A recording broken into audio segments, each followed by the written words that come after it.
And we're back on another exciting episode of Starfleet Boy, where we have a casual and informal conversation about Star Trek.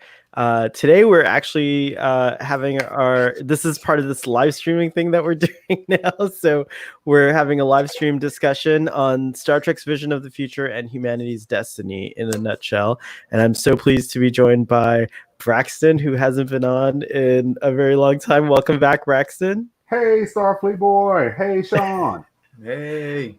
And Sean, who you can see is here, he's a regular at this point. He even does all my administrative tasks for me. Thank you, Sean. It's so nice of you. Oh, I invite people on. Yeah, it was really cool. I was like, oh, I'm gonna reach out to Braxton, and Sean's like, I already did. Sorry.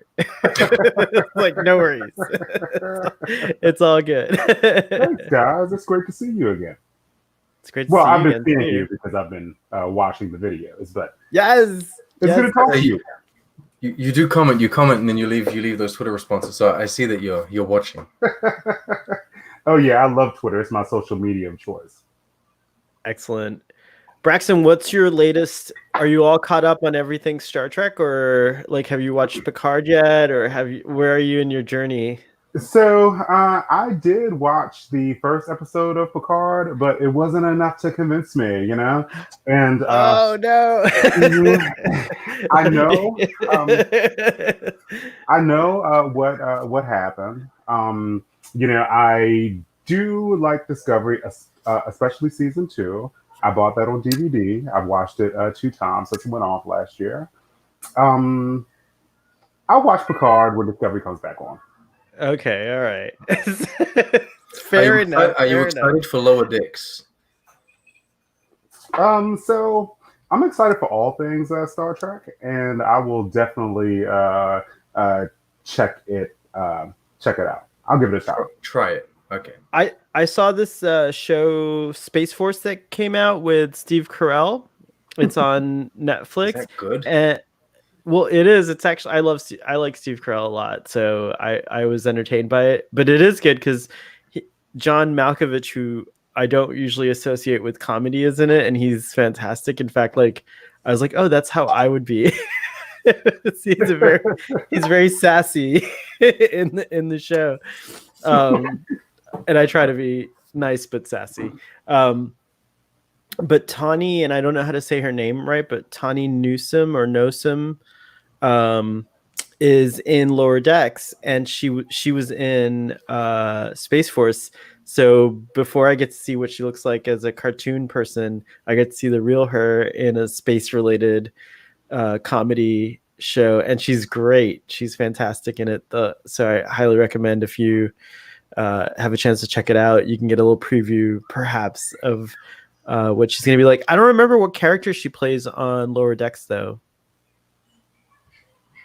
I don't know. Oh, I'll have to look. I should know because I'm the Lower Decks guy. But yeah, you're supposed to be the Lower Decks expert. But anyways, I have a question about Space Force, though. Without spoiling too much, is there a lot of space stuff, or not really? It's all about kind of the project of leaving Earth, I guess. It's like there's space stuff. That's okay. Yeah. There's some space stuff. It's very realistic to like what we can achieve right now. Yeah. Or in the immediate future, like in the next. It's more the Martian kind of space stuff. The Martian? No, not even like. It's more like reality. Like we haven't sent anyone to Mars, satellites, so they. Kind of stuff. Yeah. It's more like satellites and maybe the moon. I don't know. Okay. I don't want to spoil it. I'm trying not to spoil anything. All right, we'll leave it there. Anyways, so I guess. Oh wait, go ahead. Ask another question. It's fine. We're casual and informal. So I don't want to look at my phone really fast. Give me the quick rundown on Lower Decks because I don't know about it. It's on right now. No, not yet. That's not on right now. It's coming soon. It's planned for 2020, but we have no like official release date because of the COVID situation. Right. It's basically an animated sitcom for adults. They have another cartoon that's going to be for kids, but this one's for adults. It's done by Mike McMahon. He used to run the TNG Rick season 8. Oh yeah, that account. Yeah, he wrote for Rick and Morty for a bit, and he's got another show called Solar Opposites that came out. Okay. And basically, it's following the premise of the TNG episode Lower Decks. It's like instead of following, they've shown us the 4 main bridge officers, but we won't be following those people. We'll be following 4 like young ensigns or like newly enlisted characters that are kind of, there's like an engineer, a Geordie type of guy that's learning his way around engineering. There's another doctor. She's like a nurse, but she's all excited about all these new, weird, disgusting things. One of them, I think, is like a hypochondriac, so he's afraid of getting sick or everything that's space related. So that's the kind of comedy they're going for. Mike McMahon, from what I remember, sold the show by telling Kurtzman, he said, "I want to make a show about the people that that fix the replicators, so like a banana comes out the other end or something." Anyway, I think it's gonna be great. The animated style is pretty simple. It's like 2D, very straightforward animated style. It's nothing fancy, but yeah. Very cool. I'm excited. Yeah, I am too. I'm excited to see what it is. It should be coming out this year. I'm hoping it comes out. I'm hoping they do Discovery season 3 sometime during the summer here, and then Lower Decks around the end of the year. Very cool. I just realized I didn't send out my. I did a scheduled tweet, but I did the wrong date. So pro. Hashtag so pro. What? Today's the 6th, and I did it. I'm like, oh, like that tweet never happened. So here we go. Now I'm rescheduling it for 1 minute. For 1 minute from now. There we go. Now it's gonna work. We have competition though, because Larry Nemechek is live as well right now. Oh, there's no competition. Man. Larry Nemechek wins every time. We should invite him on. We should invite him on. I've been meaning to. I'm such a bad. I'm a bad host. I'm so terrible. And speaking of bad hosts, we should get to our topic today, which is Star Trek and Gene Roddenberry's vision of the future for humanity.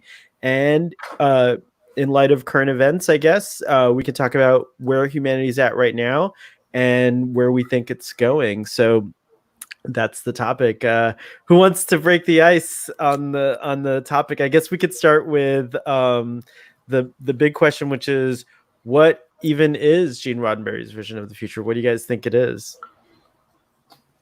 Well, so it's not necessarily utopia, because there is a conflict between people, but humans, we have replicators. We don't have any use for money, so so you have equality amongst humans in that regard.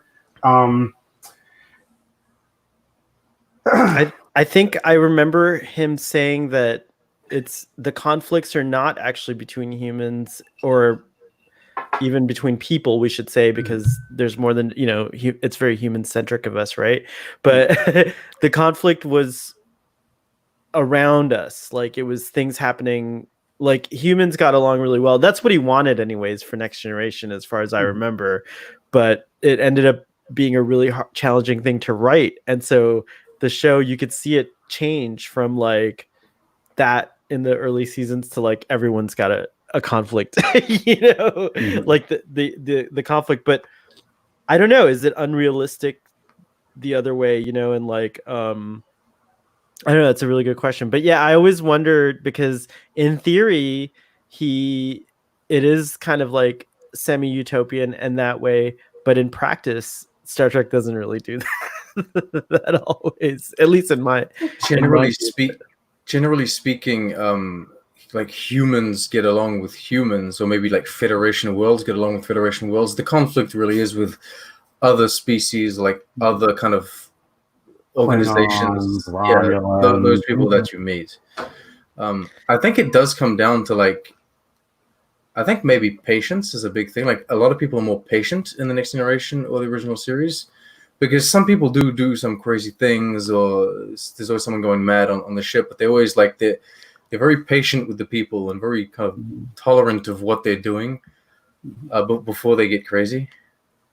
We have German Trekkie and Continuum Trek in the house. Welcome, guys. How are you doing? Oh my goodness. Hey, We're guys, doing good today. And this is Braxton. I don't know if you guys know Braxton. So, yay, this is so cool. It's so nice to see you. Indeed. So I don't know, Braxton, if you could see on your thing, we do have a section on the side where you can see comments as we go through this live stream. So hopefully, audience who's joined us and friends, please weigh in and comment.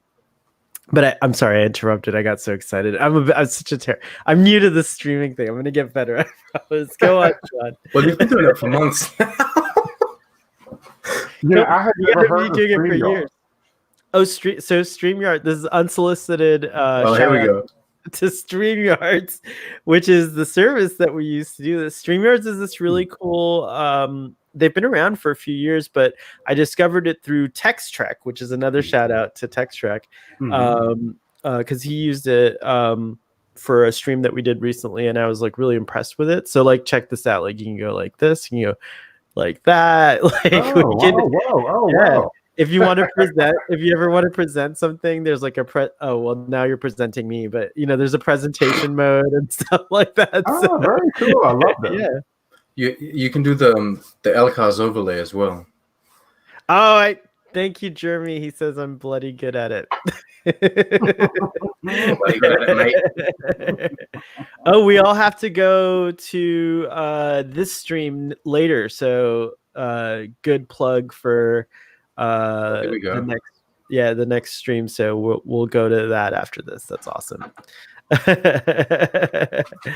All right. So we were talking about, what was Gene Roddenberry's vision of the future, and you were starting to say that the conflict seems to come from, like outside of the Federation, so against the Klingon Empire, against the Romulan Empire, things like that. So, yes, I agree, and I think that throughout different periods of Star Trek, like those same groups were always used as kind of like a metaphor or a template for real conflicts that are happening in like society. Like I think the Klingons were originally, if I'm not mistaken, like sort of a metaphor for the relationship between the USA and the USSR at the time that existed.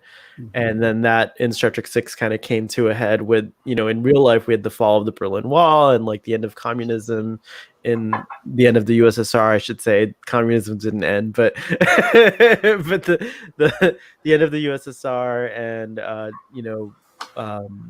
Russia adopting democracy. So I think that's always happened. Then I guess in TNG, that metaphor's continued because the Klingons are friendly with the Federation, but now we have all this conflict with the Romulans, and I don't know who the Romulans are supposed to be a template for.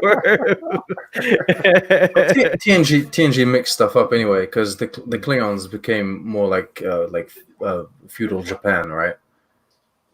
Feudal Japan. Romulans are like feudal Japan. Is that what you said? No, Klingons. Oh yeah, like as far as the inspiration. They let go of the Russian thing, and they went more into culturally speaking, they became more like the honor of the Japanese, that kind of stuff.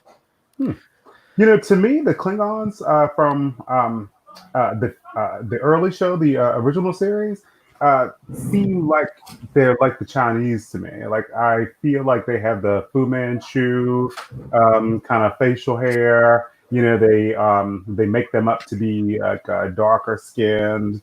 It seems like they're generally white actors. It seems like they have like their eyes pulled back a little bit. So I thought you're talking about like in the original series, right? Because obviously they turn into something completely crazy. But you were saying, sorry. Oh no, good. No, but you're like, I thought, and then I was like, I interrupted Braxton. Oh no, I was just gonna say that I think that the Klingons have, I guess the allegories that the writers are reaching for feel different from the original series to TNG to Deep Space Nine. Like TNG and Deep Space Nine are like more consistent, but I feel like they really changed from like the 60s to the 80s. The poor Klingons. We can get on a whole other topic about what's happened to the Klingons. The Klingons specifically have been through a lot in Star Trek, in universe and behind the camera. The Klingons have been through a lot. That is absolutely true. Braxton, it's interesting that you say that. Do you think part of I never really connected that like kind of stereotyping of their look until today, but like I kind of see what you're saying about like how, with the style of the mustache and like kind of like the Asian look to it. Do you guys think that that's why Discovery maybe had to go with like this completely different look for the Klingons, is to kind of correct that like stereotyping and like make them alien, like truly alien in a sense? Hmm. I don't think so. I'm gonna be honest. I think Discovery just wanted to do something different, and so they did something different. Okay. It wasn't necessarily linked to any of the. I have seen though people say online that they don't like the original series Klingons because, and they said that like it was blackface.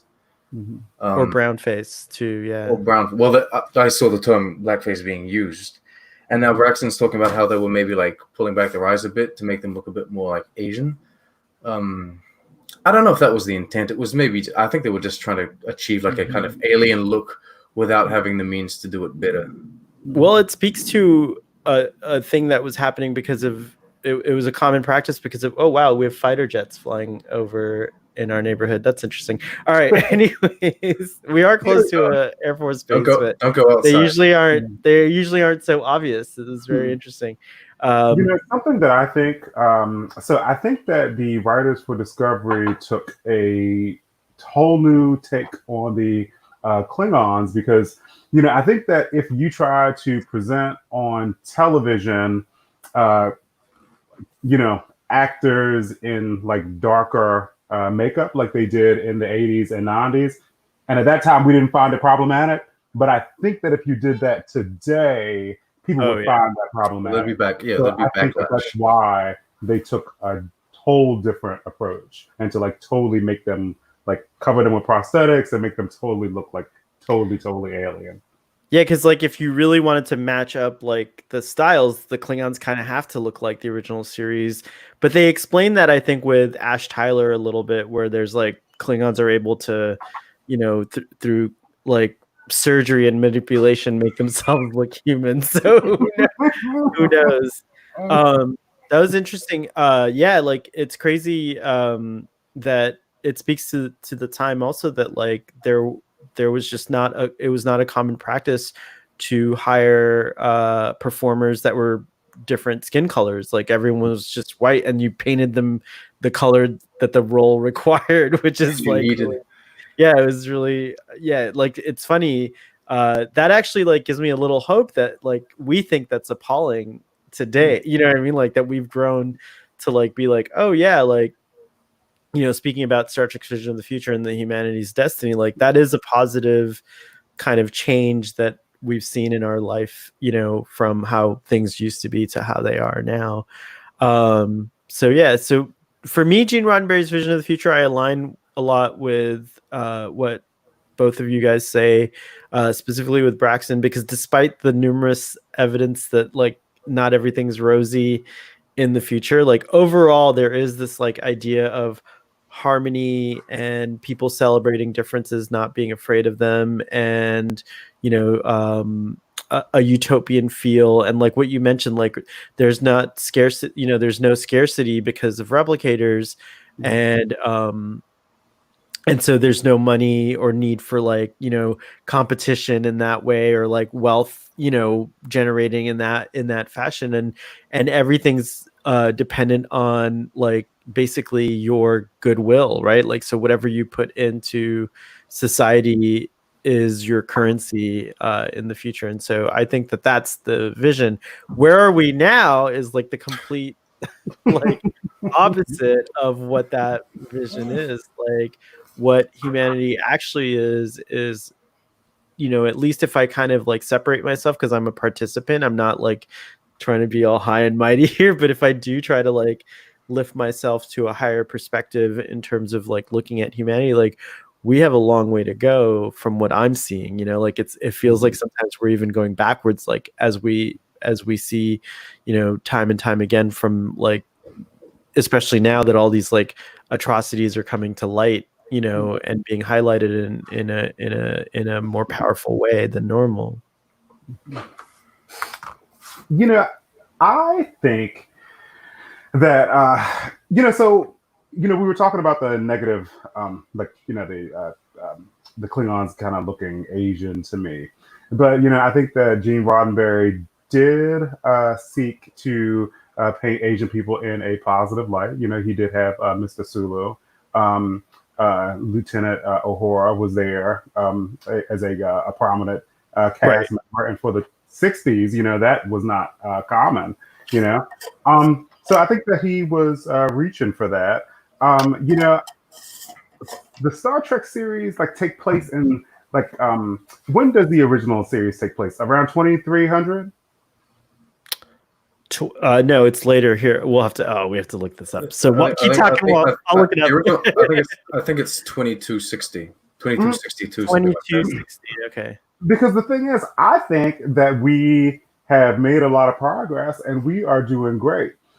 So just think that, so my mother was born in 1960, and she started going to, and when she started school, she was going to segregated schools. I was lucky enough to go to private schools my whole life, and I didn't have to go to segregated schools. My grandmother was a middle-aged woman by the time the civil rights movement came around in the mid 60s. So I think that we have made significant progress just in the time that some of my relatives, from your grandmother to you, so much adversity just in 100 years. So just imagine where we're going to be in 200 years. I'm too impatient. I want it to be now. I love what you're saying 100%, and I agree with you. But yeah, it really frustrates me as someone who bought into this vision since I was a real little kid. It's really frustrating to kind of be in moments like right now, and just your eyes to the reality. Well, yeah, it just so that to put into context, right now, what's happening is there are peaceful protests going on all over the world, especially in the United States, to kind of actually bring to light that as many strides as we've made, the civil rights movement is still, it's still going on. Ongoing. And we have a especially disproportionately in the United States to the African American and Black communities and communities of color, but specifically the African American community, which has been a community here since the beginning of the United States, because we used Africans as slave labor to create this country, essentially, and to make it what it is. And I don't know. I know you don't feel it maybe specifically in your life, Braxton, but overall, we all have to agree, right, that African Americans in this country are still oppressed in many ways, and that's in more, I think, in more nefarious ways, like our prison system and the police system. But that makes me sad, because I thought for the last I don't know how many years in my naivety that we really haven't, those things don't exist. That's just conspiracy theories. And then you realize, oh no, when you wake up, so to speak, that no, these things are happening, in this country, and it's really bad. I am glad that so many people are realizing, because these issues are, are really complex, and they have really, really deep roots in our culture. But I think the one thing that we could all unite on is that police must stop killing people. And I think that's the message that we are uniting around. That's what Black Lives Matter. I know that these issues are complex and they're huge. And like I said, they have real roots. But I think that the one thing that we're all really getting unified around is that police have to stop killing people. They have to stop killing Black people. And it's been really interesting to watch the protests on Twitter and see so much police incitement of the crowd and so much police brutality in response to protests that are about police brutality. That's been really interesting to watch and really sad.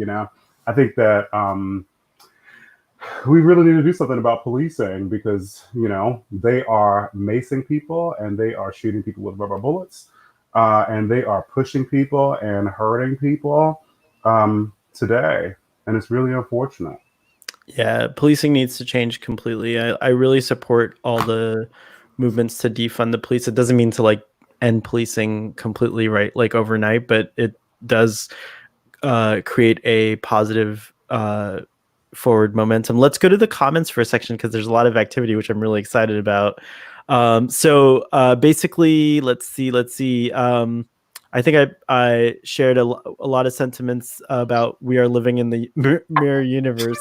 I see that. German Trekkie, SpaceX is going to change that. Hopefully, I think that's in reference to the state of humanity, like to change humanity, because going out into space, at least as Trekkies, we think that will bring about more resources. Like we've talked about mining. If you mine the asteroids, like imagine like what kinds of resources can come from that, and who knows what that could do for humanity. So yeah, going out into space more and being more involved in space, I think, is definitely part of the prescription. There's like, it's a lot of different medicines humanity has to take, but I do think that that's definitely part of the prescription to getting to that positive future. Let's see what else. Let's see. Our time is finally here, and we will feel the change in the wind. Nothing will stand in our way. I love that. Yes. I love it. It's all about positivity. I think that it's really easy to be really negative during the pandemic, and watching all these protests and watching this police brutality. I think it's really easy to be negative, but we are moving in really positive ways, especially when you talk about equality and race issues. Barack Obama was just our president. Hillary Clinton was the Democratic nominee for president. I think that we are moving in positive ways. Just looking at Americans and accepting equality amongst us. I think that Hillary Clinton and Barack Obama are great examples of that. And there are other, public officials who receive votes who are evidence of that as well. As two Americans, I say don't judge us by our leadership, judge us by our populace, which is a little harder to do because we don't. You only see the shit show on the on the world news. But you're absolutely right. Like there is that. What's interesting is you guys were talking about police, and Braxton, you were saying like the police brutality needs to stop, and that's the main message. Basically, there were, as an outsider, as someone that's not from the US, and as someone that's lived in both New Zealand and in France and been in relation with a lot of people in Europe, the two things that people kind of, as outsiders, look to the United States and they think, oh, well, there are two things going on, and it is mainly police brutality. It's like, why are there police officers? And I don't want to be like the guy that generalizes and say all of the police officers, but why is there so much police brutality going on? Why are there so many turning a blind eye? And the other thing is guns. Like, why is there so many guns and so many like just weapons being used on a regular basis in the country? And I think that those two things, as like an outsider to the US, I think if those two things could change and could do some advancements, that would help the country a lot, because it would get rid of a lot of the violence for starters. Lots of good culture. It is, we had a gun culture. You saying violence reminded me of that Janeway like mirror universe like episode where there's a mirror universe episode in Voyager. So there's this episode where it's the episode where the a copy of the Doctor like gets like left behind somewhere, and there's like a museum, and she's like this like very dark character from like the people's reconstruction, and she's like looking out the window, she's like, oh, when diplomacy fails, the only thing left, and then she turns and she's like, is violence. Oh man, it's so good. I love it. That's really cool. We have I have no problem with the protests, but the riots and looting I find unacceptable. Yes, riots and looting are unacceptable. There is really no way to genuinely say that, oh, I support rioting and looting. So I do agree with that, but I just want to point out that a lot of people are uh, doing this thing I call guilt by association, where people are blaming the protesters and the protests and saying that they are, causing the riots and the looting. And I'd like to say that, like, you should reconsider that. I don't know how you guys feel about it, but I think that, like, rioters and riots are just pure anger. I think people just going crazy because they're just furious with anger.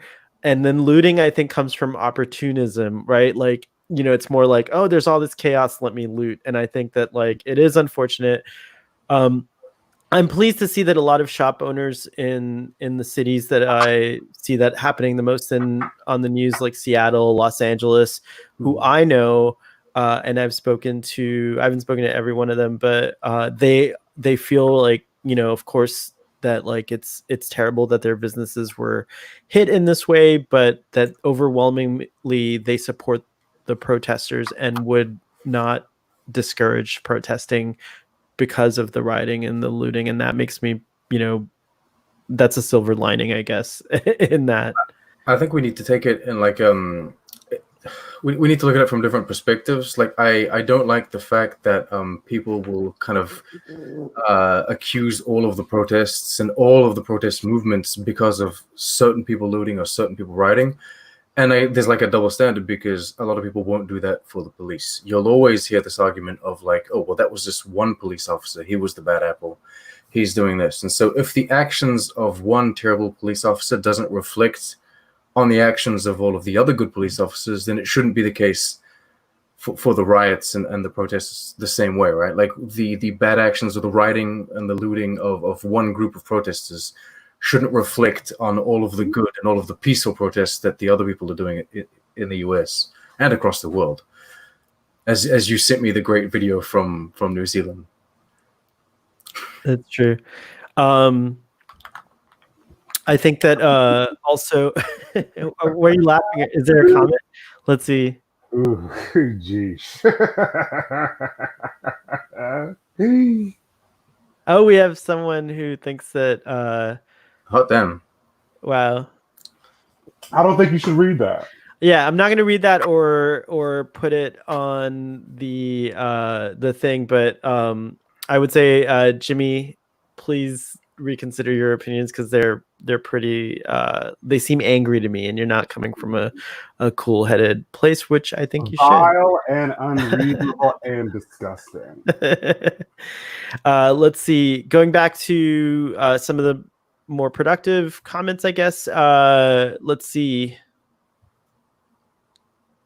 I just heard that when I was looking around on Twitter because of SpaceX stuff. Oh, gotcha. Okay.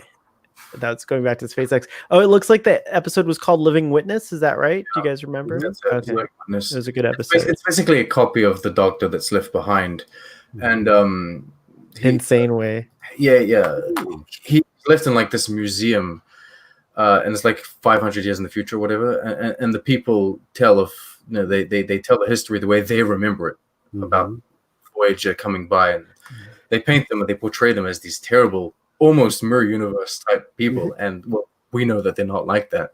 Anyway, once she's trapped in a nebula at one time, instead of trying to fight her way out and become like everyone else, she actually creates like an alliance. She creates a mini federation. I don't know if you guys remember that. The ship gets trapped in like a nebula, and she's unable to get out. I haven't seen all of Voyager, so I don't remember that. Everyone in this small piece of space are fighting, and everyone's in conflict for like the small pieces of resources that there are, because like every new ship that comes brings in new resources. I just want to say to anyone coming on here with like I don't care about negativity. You can come negative, but if you don't come respectfully, I will block you, just like I did Jimmy, which I didn't know I could do until now. So Yeah. I will block you and delete your comments. So just so you know, Jeremy, or whoever was asking about Jimmy was a person who was coming on here with some hatred. So It's fine to not like people, and it's fine to disagree with political but just candidates. say it But no, in a way that's, you know, respectful. Be respectful is all we got to say. We're trying really hard here to be respectful, so I would hope that the audience is as well, and everyone who's on here now that I've blocked Jimmy is respectful. Starfleet boy. We totally should have watched this particular episode, Living Witness, before coming on today, because there was also a riot in that show, because there that is. show was about they break down the museum. I think the most prescient episode, though, for what's happening now is that Deep Space Nine episode, where the Bell riots happen. That to me felt the closest to like I was kind of like, holy crap, like like that's definitely like a parallel of what's going on right now. As strange as it may be, though, I do like it. It's strange to say this, because specifically this past week there's been so much violence and there's been so much destruction, and it's all been documented. But it's kind of like, ironically, it's a step forward. Yeah, because it is like an active fight towards the future. It's no longer a kind of, because it's not like African Americans, it's not like people of color in the United States haven't been killed up until this week, and all of a sudden now they are. No, there's like people were killed on a daily basis, on a regular basis. There's just violence all the time. It's now though we're fighting where, as if I'm actively in the streets. I'm not. But it's such a good thing that everyone has a phone and a camera now. Yes. I mean, that's why we're seeing all this stuff, because there's a camera in everyone's hand all the time. I love the documentation of the cops that cover up their names, that don't have body cams, that are not all the rules that they're established for them. A lot of these kind of machinations, as we know from history, rely on the ignorance of the public to take hold and take effect. So it gives me a lot of hope seeing all these like things hit the internet in their raw format, unedited, because you can't argue with it. You can decide, you can clearly see what's going on for yourself, and you can see that, like, again, there are many police officers who are just it looks like for no apparent reason, just like attacking people and doing really awful things. So to that point also, I think that, I'd like to say, I think someone mentioned, bad apples, and I see that, kind of argument, or, a lot, and something that I feel like is very important for an organization like the police is that you can't really afford bad apples. You have to have a better way of screening and like getting rid of these kind of like bad characters, because it's like someone made a joke which really resonated with me, which is it okay to just, like, if you're a pilot, is it okay to have a bad pilot and crash a plane and kill 300 people? Like, and are the airlines just going to say like, oh, he was a bad pilot, he doesn't, or she was a bad pilot, they don't represent, like the majority of pilots? I think the police is like that. Like, you cannot have room for a bad police officer. Agreed. It's just that the things that, like, I'm a pastry chef, and so if I can't make whipped chantilly cream correctly, then I'm not a good pastry chef. But there's no social or political impact by the fact that there's no one in danger just because I'm not able to do this certain chantilly cream, right? But that's part of my job. I should know how to do it correctly because that's my job. Police officers, the same thing. You should be able to apprehend, without even talking about innocents or peaceful protesters, you should be able to apprehend criminals or delinquents, or however you want to put it. You should be able to apprehend them without necessarily killing them or being that violent. Yeah. That's exactly it. Yeah. You need to be able to arrest and apprehend people without killing them. It's just happening too much, and now we're seeing all the visual evidence. I think that just because George Floyd's death was just so brutal is Long. why all this is happening. Because like what there was the his name was Ahmad something, I can't remember what his last name was, but like like that video surfaced a few weeks ago. Breonna Taylor a few weeks like Breonna Taylor is a brutal mhm, situation too. I mean, it was not seen or recorded, but mhm, when I read about that one, I'm like, mhm, I think it's a because no this. knock warrant at 3 mhm, a.m, like fully. Yeah, it's that one's, and it was Breonna Taylor's birthday yesterday. It would have been her birthday, rather, I should say. Hey, we have Trekker Prize in the house, which is really awesome. hey, Welcome, Triple Trekker Prize.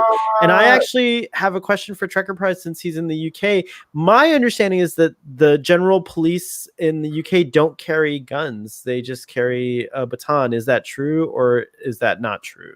But Trekker Prize says, I thought that the world out there is the same. Oh, wait. Let me do his first comment.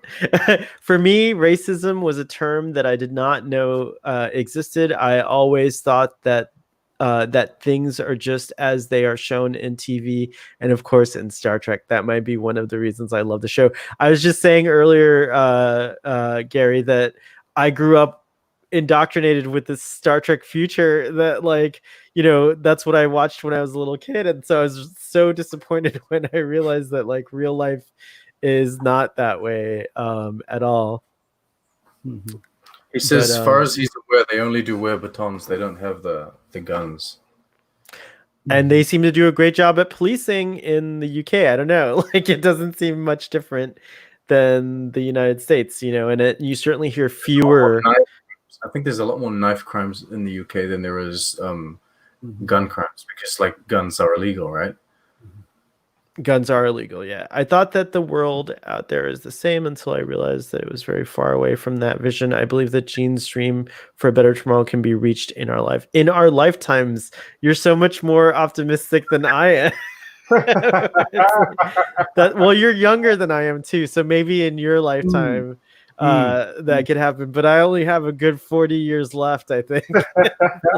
Like, unless they can find me a synthetic body, and then I could add a few years you to like Captain Picard. that. Yeah. We'll still be streaming 30 years from now. We'll see. We'll see how things have changed, right? It's true. Mhm. uh Nothing is going to get better unless we start paying attention to our acts and stop being so selfish. Agreed, 100%. Gary, preach. Hey, Trekker Prize from. Oh, this was for the batons. Thank you. Sean already went it. I'm so bad at this. Okay.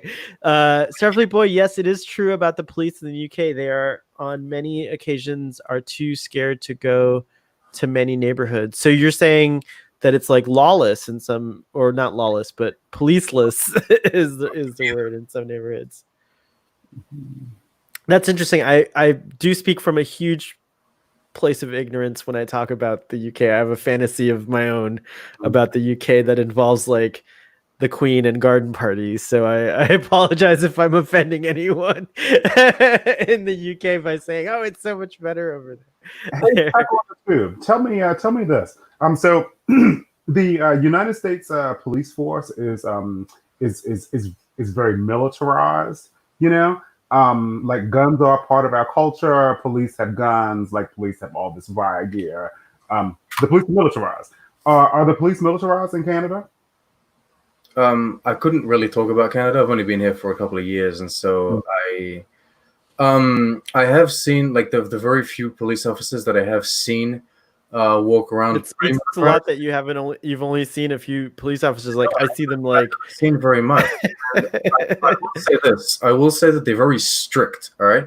I've never been like hit by them, but I've already been yelled at, and I don't do crime, right? Like the thing that I do is like I realize that in Canada you have to respect the rules. If you're at like a bus stop, you have to walk on the footpath. You can't just randomly cross where all the buses are driving. You're not allowed to do that. In France, it's mayhem.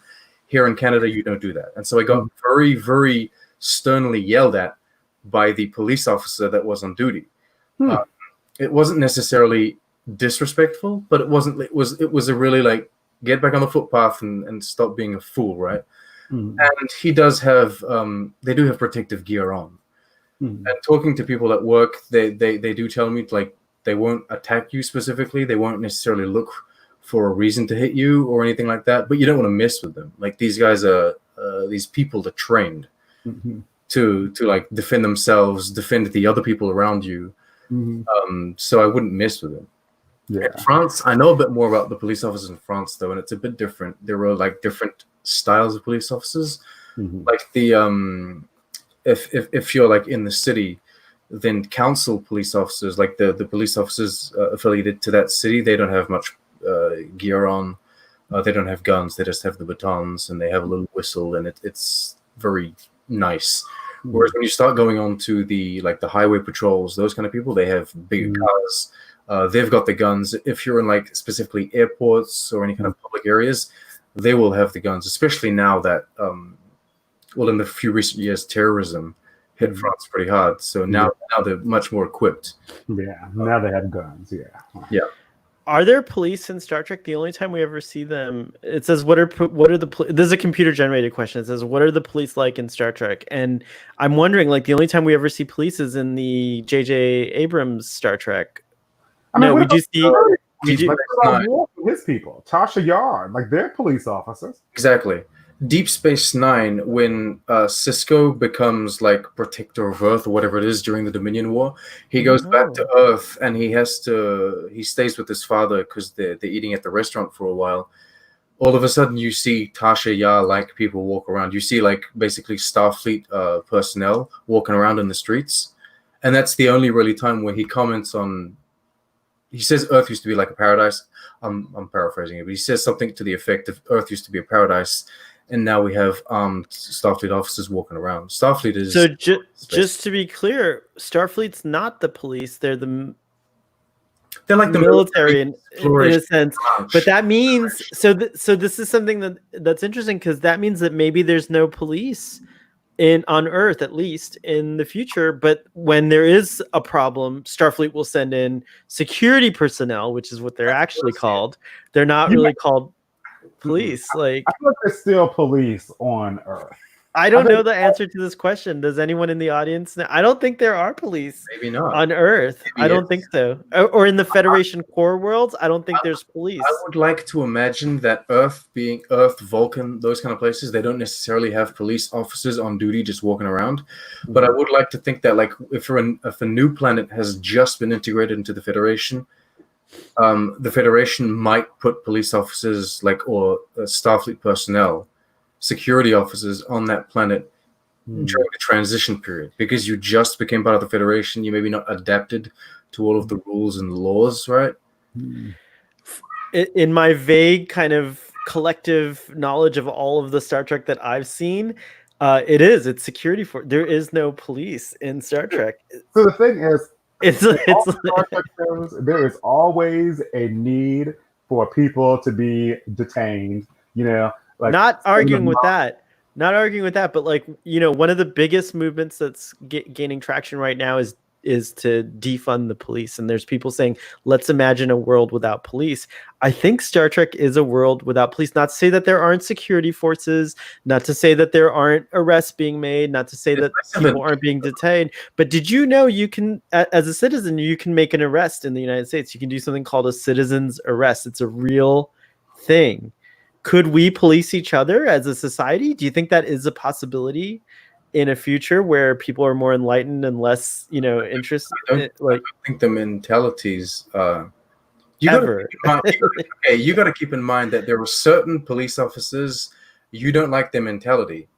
Those people before becoming police officers were not. They were civilians, and they have a lot of people surrounding them that are still civilians and have the same kind of mentality. You can't just these people start arresting. So, let's talk about the main things police respond to, right?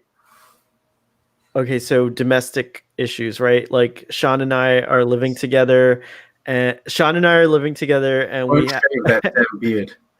What's that? You won't shave that damn beard. So we Right. get We're having an argument. You don't like the way I look in my beard. I don't want to shave it. We get into an argument. We start yelling at each other. The neighbors are upset. Let's say there's a world that there's no police in, right? Who do you call to handle what's going on in Sean and Sohail's hypothetical apartment? I think there could be a police still. Johnson. But like I think there could be less police, right?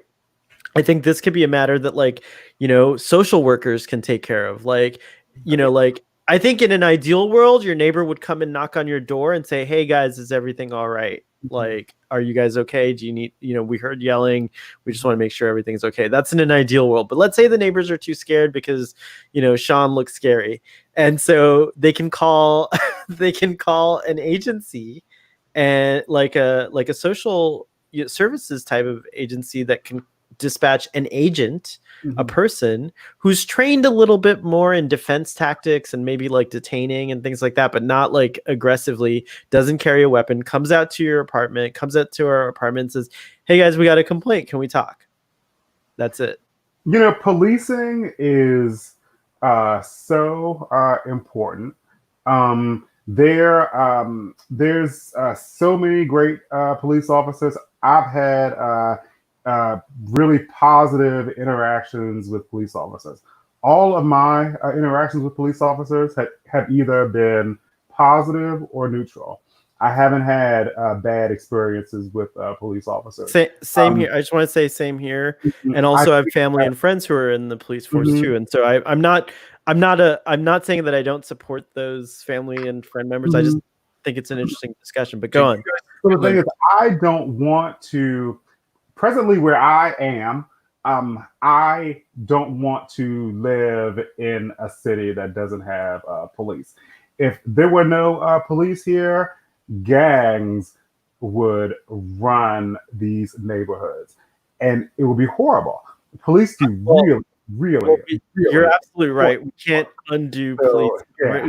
You're absolutely right about that. But like responding to killing people. Responding to the thing about gangs, though, there are so many gangs. Like I think are an interesting.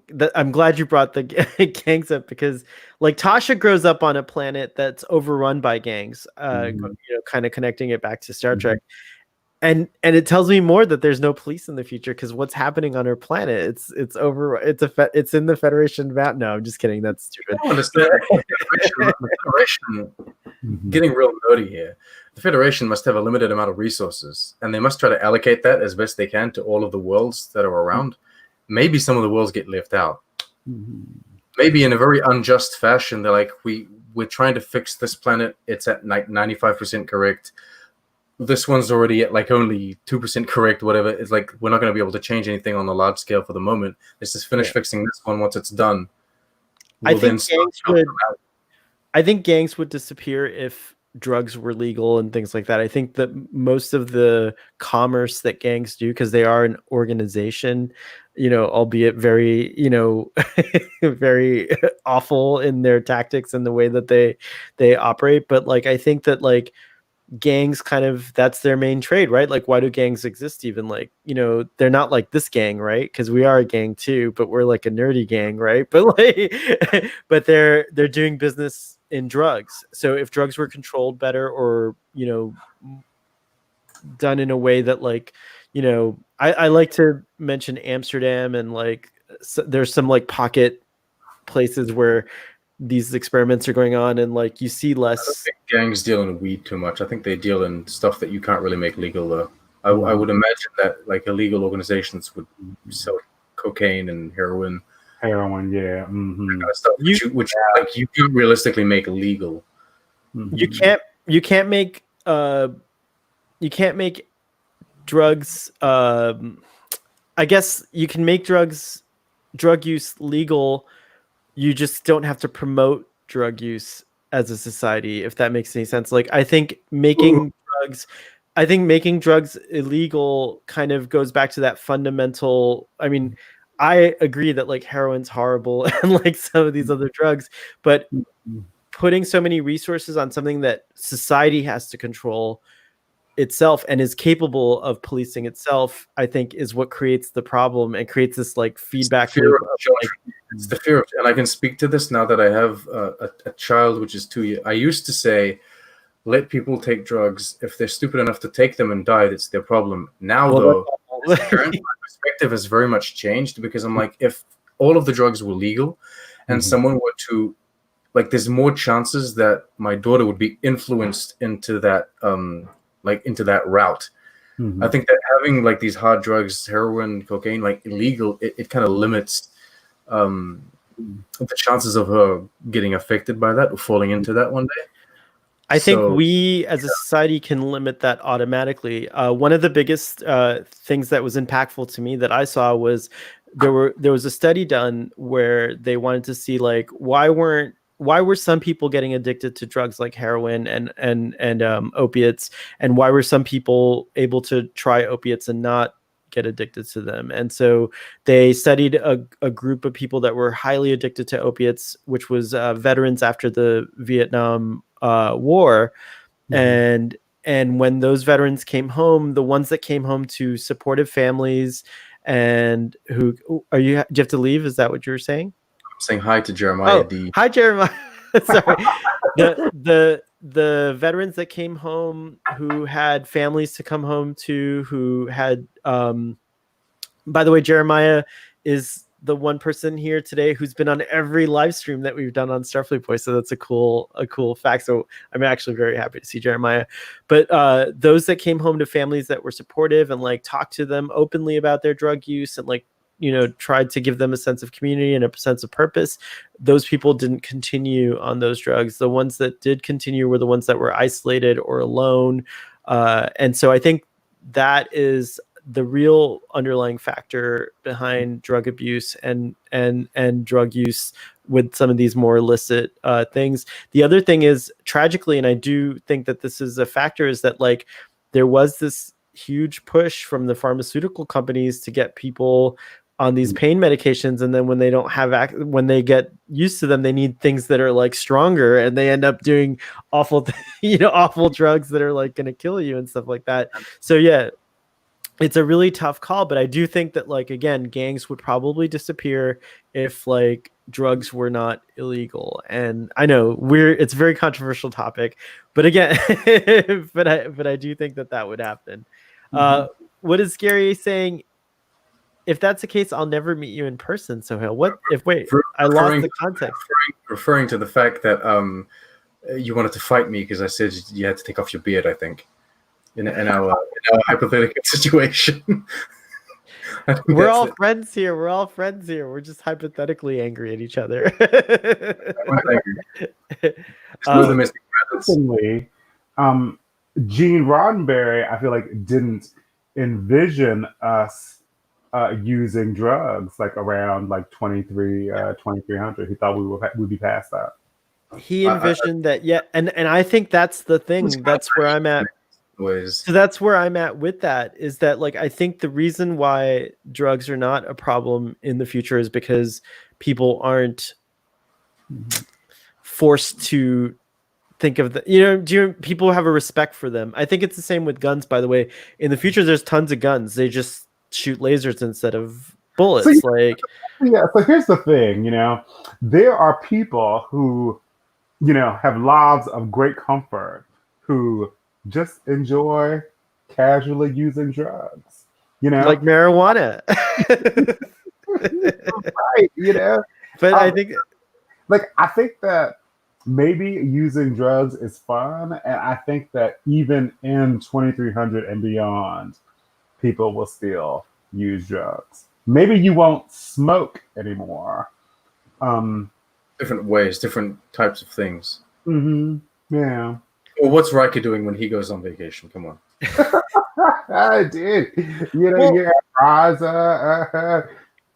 I know that like, this is a hard topic because when you say drugs, it kind of lumps everything from alcohol to, fentanyl, fentanyl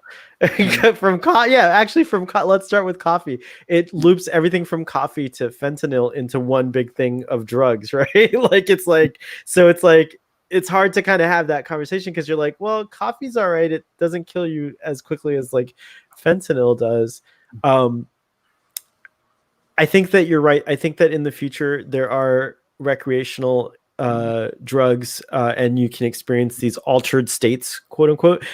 This is again another topic for another time, but what is the like, you know, something that we could talk about in the future is like, what is the allure of altering your state of mind? Like why do humans want to do it? Because I think it's generally a need that like a lot of humans have. So I may be speaking from like inexperience here, but I do think that in the future, if you have different ways, like escapism is what you're looking for, but if you have things like the holodeck, you might not need drugs as much. But then you could tie it in and say, well, the holodeck becomes a drug in the future because we've seen Barclay addicted to it. Mm-hmm. So they're dealing with like different narcotics or different like abuses. Yes. But you wouldn't need to necessarily escape the troubles of your real life by taking a drug or like altering your own state. You could walk into a holodeck and try to like live a new life in there, which I mean could be as dangerous, I guess. But I know for me, replicated food in there, so you can survive. For me, altering my state of mind, let's just talk about the basics, like coffee. It just shoots like energy through me, and it kind of gets me to this place of like attention and excitement like really quickly. So that's a practical reason, right? Another one is, you know, like a pain medication. Let's talk about that, right? Like I had a toothache recently, and I'm a no pain medication person. Like my mother, if I get a headache or if I, you know, feel some pain, she's like, take this, you know, Tylenol, and I'm like, no, I'm just gonna like put a cool, you know, like put a pad on it or something like that. But when I got this toothache, they gave me what was it called? I think I have the label here somewhere. Oh, the super ibuprofen 800. It was like, and I took this thing.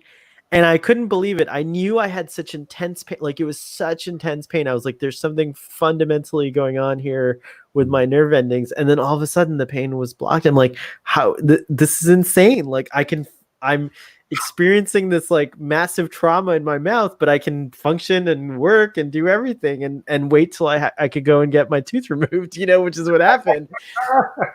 And it was astonishing to me because again, like I said, I avoid pain medications all my life. Ever since I was a kid, I was like, no Tylenol, no this, no that, you know, and tough guy over here. And I could from the mirror universe screaming at you, you must feel your pain. It's true.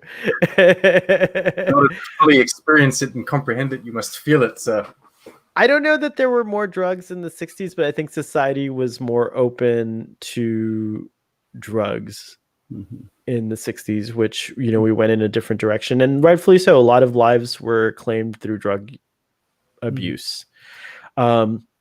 Almost half of the Picard's new team uses some kind of drug. See, ironically, I find that I know that you haven't seen Picard, but just without spoiling specifics, generally speaking, I feel like the world that, like the universe that Picard is set in, is much more closer to ours than Star Trek has ever been. In relation to the drug use or to like the substance use, in relation to how people interact with each other, the way the dialogue is written, and how certain characters are living. I'd like to point out to finish off that thought of drug use. So the coffee analogy, right? There's some people in computer coding and programming jobs that microdose on LSD, because Gary just mentioned, have you heard of LDS? And so they microdose on LSD, and it like opens up their certain pathways in their brains, and they're able to. So I think, again, abusing a drug is always going to lead to bad effects, but just like Tylenol, if I took too many of those or too many of those ibuprofen 800s, I'd be in a pretty bad place. And I think that's the thing. Are humans evolved enough to, in the future, to have drugs without the temptation of abusing them is the question. And that's an interesting question. I don't know if we'll come to an answer. Continuum Trek left, so thank you for coming on to our stream. I must feel my pain. You're right, Gary. I totally 100% should feel my pain. I remember, okay, there's a mini series on Netflix called The Mind Explained. And I think that it's like 5 episodes, maybe 20 minutes each. It's really, really interesting. And there's like an entire episode about drug use and I think it's LSD specifically, and how like controlled doses of LSD with an accompanying like doctor can really lead to like a great experience. Like people have like these amazing experiences, and there's been studies that they connect pathways that are usually not connected, and the people that they're using it to heal depression, or people that are inherently always sad or always feeling very down, once they go through this experience, if they are guided correctly, because you need like someone that guides you, someone that helps you along in your kind of journey, once you come out of it, these people are happy. These people are, I don't want to use the word fixed, but they no longer feel the sadness or the depression that they felt before. It's a really interesting show. Everything with the word explained in it on Netflix, because there's different ones, like 6 explained, The Mind Explained, and then just the main show explained. I think they're really great. Really good shows. Really well done. Oh, that sounds super interesting. It's like a partnership between Vox and Netflix, and I think they're doing a great job with it. Hi SC, welcome to the live stream. How the universe looks now could be showing another great civilization in decline. How the universe looks now, in quotes, is that a show or like a movie or something, or are you just saying?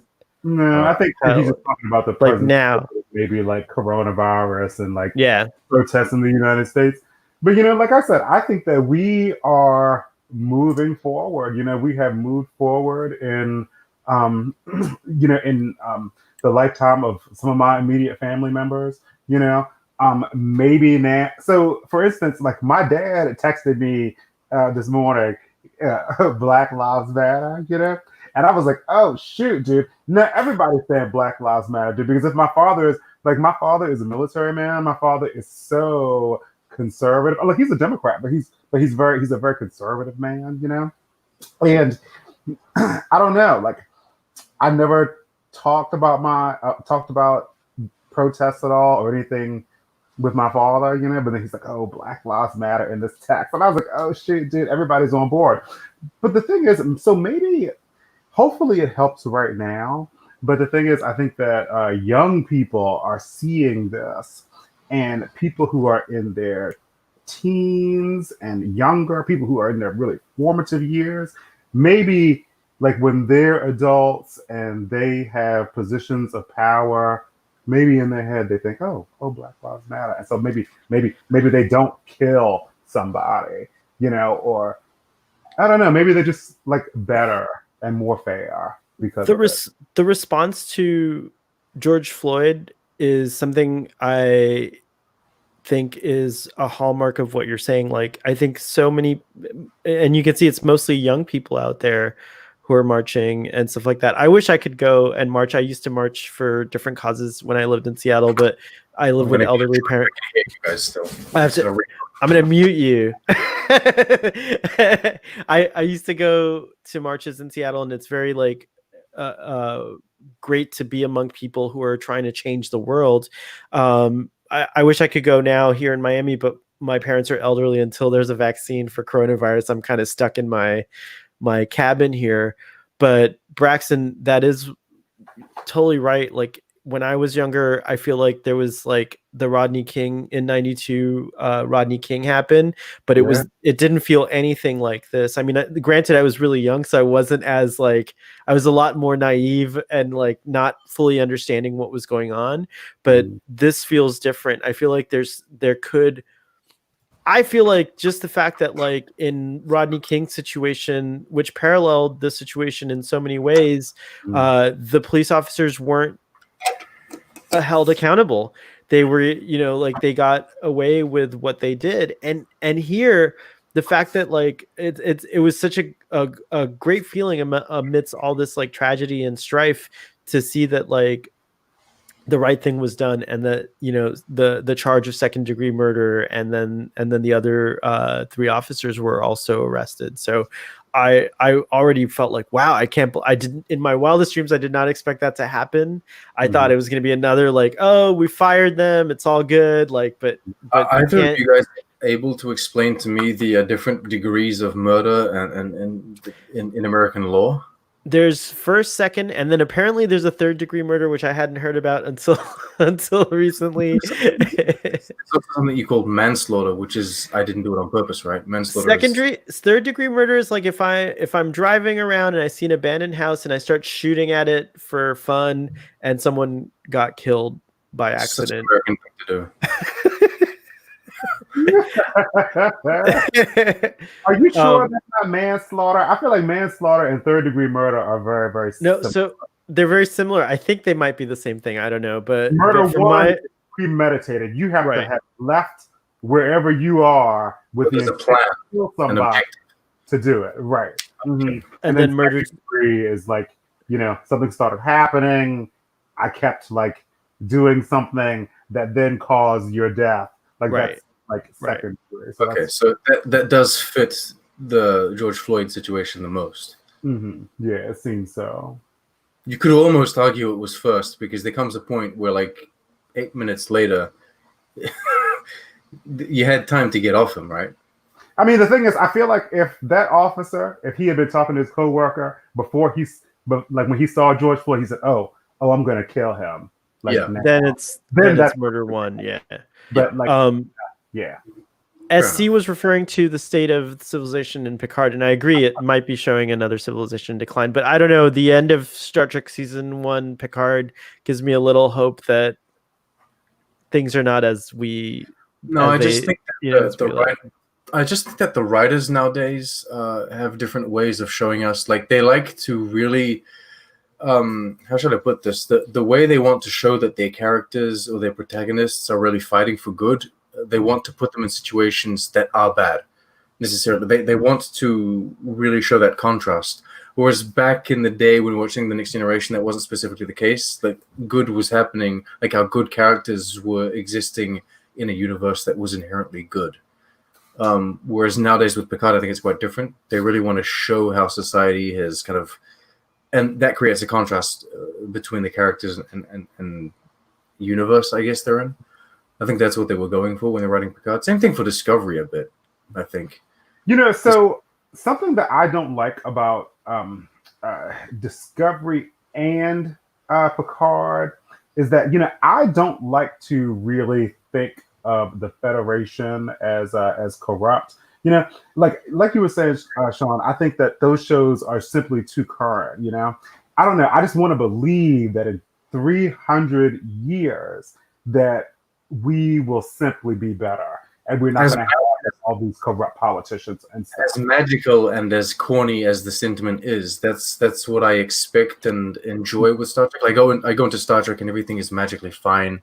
Everyone is happy. There's no poverty. You can replicate this and you can beam there, and it's all good, and that's fine. And I like that. I like that magic.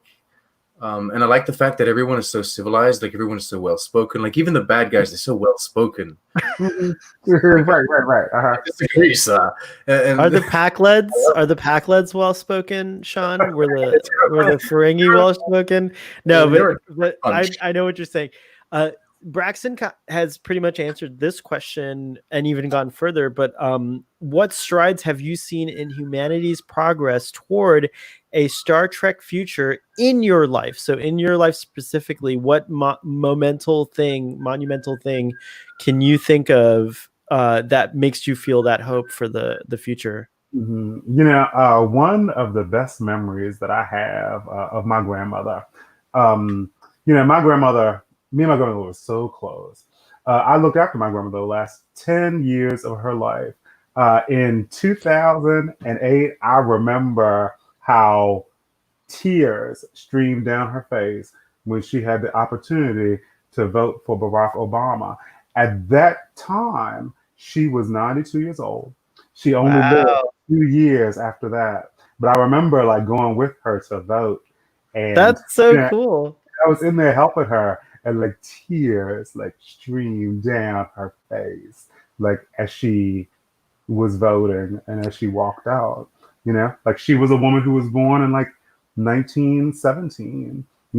And she had, and it was Same role. 2008. She had a chance to vote for Barack Obama, That's and like, amazing. yeah, and she was so happy that she had that opportunity. Like, so that's my thing. I wish we ended on that. We might have to just end on that one because that's such a hopeful thing. And you're right, that is in your lifetime. That's a monumental thing. What about you, Sean? In your short lifespan, and also audience, this goes for you too. In your lifetime, what milestones have you seen that give you hope for that humanity is progressing towards the optimistic, harmonious, utopian future that's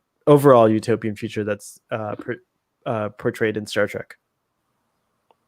Woman, I think, is where I'd go with it. Like in my very few years of existence, I think that's like the greatest. I'm not one to say you need to hire this person because of their ethnicity or because of their gender or because of their religion or whatever. I think we hire the people that are the best for the job. But in the few years that I've existed, there have been so many more women in positions, like all across the board, whether it be in politics, whether it be in the media that we watch, and music. There's always been a lot of women in music, but now in like the entertainment that we watch, holding these main character kind of positions, that kind of stuff. Yeah, and very nice. That's what I've seen in a few years. So. The future is female. I love it, Captain Janeway. Captain Janeway, yeah. I just want to say that I want to highlight that this is Pride Month as well, and so Pride. For me personally, seeing the future is I grew up being kind of harassed, and like even before I knew I was gay, bullies knew I was gay, and so I grew up being being harassed as as a young gay man, and so I think that kind of completes. Those are three groups that have been kind of oppressed and marginalized, and so I'll cap it off with that, which is for me like seeing like the fact that like men and women, same-sex couples, non-binary, gender, just see, like this explosion of acceptance of like differences in people's gender and sexual identities has been a very inspiring thing for me. And like I still have these like biases and things in my head, and when I see it, my first reaction is like, can you do that? And I'm like, yes, you can do that, and you can be out and proud, and so I think it's wonderful, and I think that's something that I always saw in Star Trek. Not as overt as now, which I'm so happy Discovery does it, but I always saw it in Star Trek. Star Trek snuck it in there, and so that was one of the things that I see happening. With the Star Trek, so who? I mean, are you talking about like the Riker episode with the woman who was like transgender or something? Yeah, they always snuck it in somehow, but now it's like great because Discovery, you just have it's the first same-sex couple that we like we see a relationship, you know what I mean? But like, but that's so great. Yeah, so like to me, it's like it represents like a positive towards that. We have some more comments, and then I think we'll wrap it up and we'll go off this live stream, which is very exciting. I think that generally speaking, people are becoming more open-minded, and so you're talking about sexual orientation, but I think, as stupid as it sounds compared to sexual orientation, food, right? And I'm not saying that everyone is becoming vegan, and I'm just saying that there are so many different opinions and so many different ways of thinking now. And I think that generally speaking, people are becoming more open and more accepting and more understanding that all of these different things exist. It's no longer like, what are you talking about? You don't eat bacon? Come on, you gotta eat bacon. SC brings up a good point, but I just want to say in general, people are more accepting in the future. You're right. Captain Kirk was a unicorn, not in a positive way in the Star Trek future. And I think that he held on to his kind of anger and biases a little too long against the Klingons. But you do bring up a great point. You're right. Idea. What's that? For a while there, Picard holds on to his grudge for the Romulans. Yeah, It's really... he always blames everything on the Romulans. It's true, he does. It was the Romulans. He even says it in All Good Things. Gary, generally speaking, aside from how things are, how media shows governments as corrupt and people hate each other, love is present in a bigger way, and that gives me hope in humanity. It seems to be universally agreed that the leaders don't represent the populace, and so that reminds me to say, go and vote. We do need to elect leaders that represent what we actually are as people, and I think you're absolutely right that like our leaders do not represent the majority anymore. It is only kind of representing the few unsavory types. Boatrek, who's been on, says give peace a chance, or peas a chance.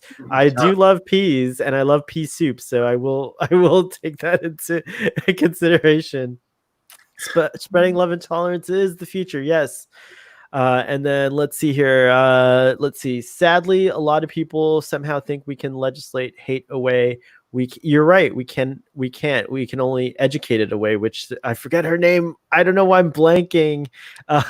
We can try to take down some barriers, but individuals must change themselves, not wait for some senator to fix them. So, SC, we're going to end on your comment for this, but I do want to say to that, gosh, if one of you guys could look up the teacher who showed that racism can be hatred and racism are all learned responses, and that you can unlearn anything you can learn, you can unlearn. So I do believe that like education is like investing in not just education, but like investing in exposure to differences and celebration of differences at a young age will raise a person who celebrates differences in when they've solidified their personalities and things like that.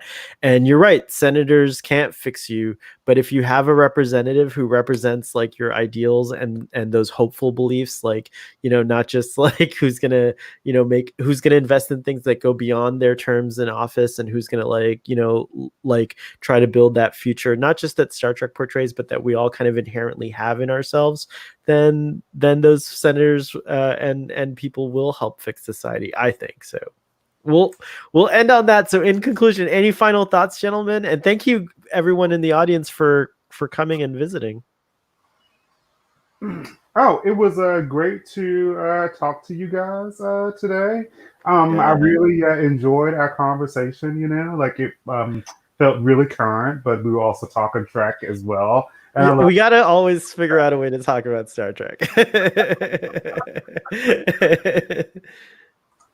Awesome. Well, I'm just chuffed as heck that you came on, Braxton. Thank you. What about you, Sean? Any closing thoughts? I hope one day we will be able to reach the Star Trek future that we all love. And I don't want to be a hater, but I don't want the Star Trek Picard or Star Trek Discovery future. I want the oh